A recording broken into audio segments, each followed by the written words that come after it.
Ladies and gentlemen, may I have your attention, please? Covering both sides of the big issues with the analysis you trust on News Radio 1040 WHO.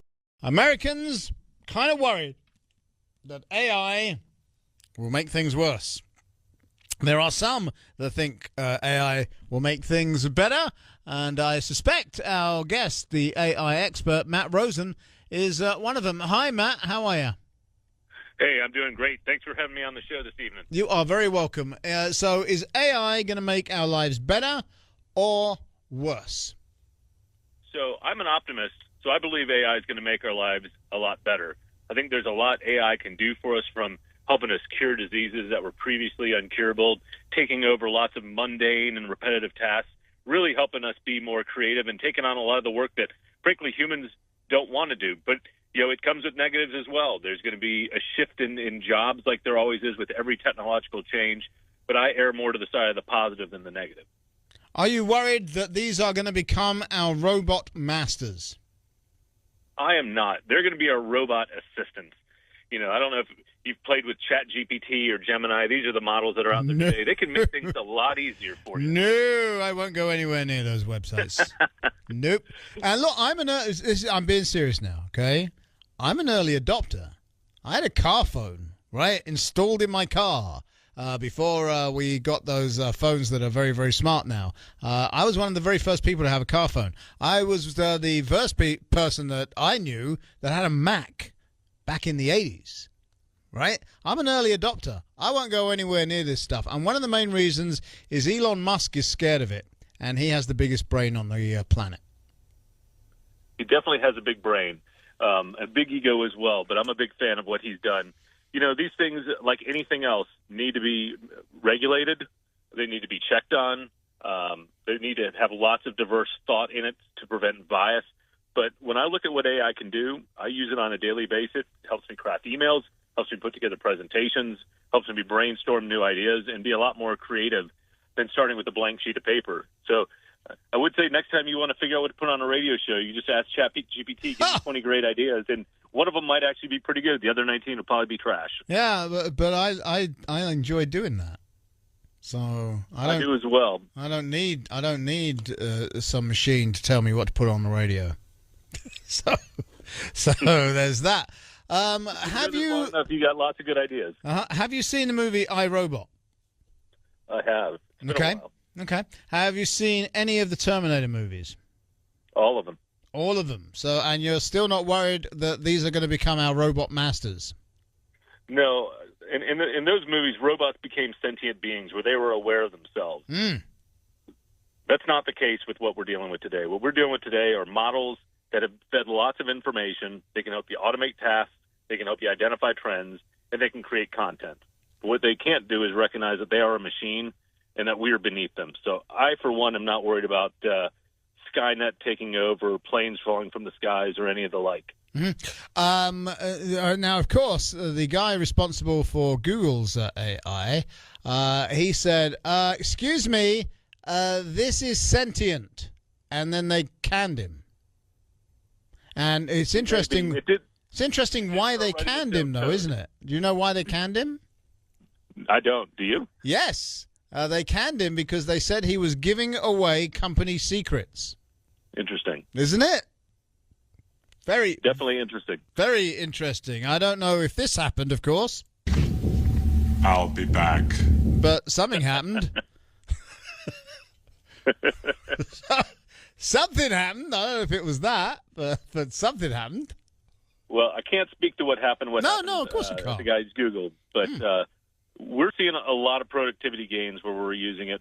We're helping a lot of our clients figure out what it means to their businesses. And like every technological change, people are scared of it. People are like, what is it going to do? When e-commerce came out, they're like, oh, there won't be retail stores. Retail stores have shrunk, but there's still retail stores everywhere. But heck, it's really nice to get on Amazon and order things and have a bunch of stuff show up at the door without having to go shopping. But every new technology trend has its positives and its negatives. But the negatives do need to be managed, and there needs to be some regulation around it. And you're seeing that happen right now in Congress.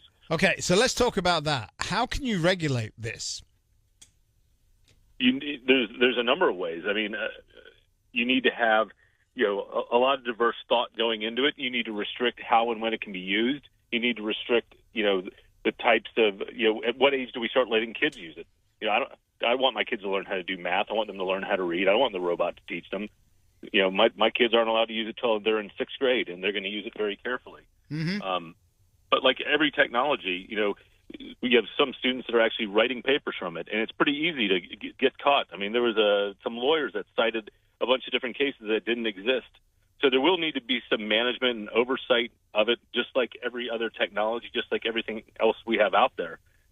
It can be managed, but it definitely is springing up everywhere, and so it's going to take some thought and know-how, and there's going to be a lot of jobs just thinking about how do we regulate it, how do we make sure it gets the right information, and how do we make sure it doesn't take us down some dark paths. Now, of course,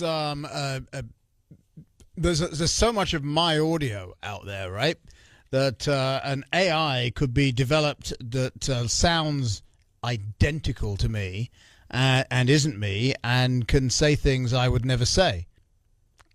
That we're in that world now, right? But they can also do it. We're getting close. But we can also do that with video, and we can also do that to somebody who may want to be president of the United States 2 days before the election. Yeah, it's scary. So there are some negatives to it, and so one of the ideas I have is around digitally stamping a lot of the information that comes out of AI, so that it was AI generated. The model makers haven't taken that step yet, but I think that's something that needs to be seriously considered. So where when the model produces something, it has a digital watermark. Those can obviously be removed, but I think there needs to be a lot of investigation into that space. What we're trying to do is help organizations figure out how do they use AI, how do they manage it, where do they plug it in, where should they not plug it in. And it's going to take a lot of smart people to figure out how to really regulate it and use it for good and not for bad. We're talking to Matt Rosen. He is an AI expert, and we need a bunch of them right now, for sure. I'm an AI skeptic, and it's not because I'm a Luddite. I'm not somebody that pushes technology away. Quite the reverse, in actual fact. Why it bothers me is because it bothers Elon Musk. For real. That's really why it bothers me. And I do think he has the biggest brain on the planet. And the fact that he's scared of it, that should give us all pause, shouldn't it?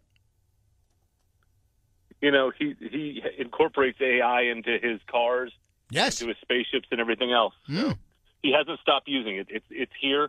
We're not going to be able to avoid it. So the best thing we can do is wrap our minds around it, understand it, get trained in it, so that we can use the technology for good and not for bad. Okay. And that's why. What? Fine. What technology? Where are we going to be 10 years from now? What do you think, technologically speaking? Elon Musk has said jobs will be like hobbies. What do you think? I still think there's going to be a lot of jobs. It does scare me because I run a professional services organization. Sure. We write a lot of custom code for people. These tools are starting to write code of their own. But I'll tell you, I wouldn't take the code that one of the models generated and put it in an airplane. I wouldn't get on that airplane. I'd be scared because the code can't think of all the aspects that it needs to. It's good at doing self-directed tasks, but it's not good at thinking about systems in a way that humans do. And so I think humans are always going to have jobs. And I believe that these AIs are going to be like our mini assistants or analysts that can help us do, more, be more productive, be more creative. But for those that do the same repetitive job over and over, those things are at risk. But they've always been at risk with every industrial revolution. Sure, absolutely, totally agree with you. Final question: in the next 10 years or even 20 years, do you think they will be sentient? I don't think so. I think we've got another 50 to 100 years, but that's my opinion. I'm excited about what's happening with nanotechnology. That's going to be an interesting one. As you have small, robots that could do all sorts of really interesting things. I think it'll bring a lot of innovation to healthcare. I think it'll make our lives a lot better. I think that's what's the next trend. I think that's the next one, but I think that's another 10 to 20 years away. But I, for one, am not worried about humans becoming sentient and taking over the world and starting Skynet and Terminator and all those things. I think those things are fun to think about. I don't think that's where the world's headed. And, we're positioning ourselves to really help organizations understand AI, what it's good at, what it's not good at, and really help them plan for the future. All right. Well, Matt, thank you very much. I know you stepped away from an event. I really appreciate it. AllATA, ALLATA.com. That's how you find out more about Matt Rosen. Thank you very much. You'll be back, and you're not alone, by the way. I'll be back. He's coming back too. Matt, thanks very much.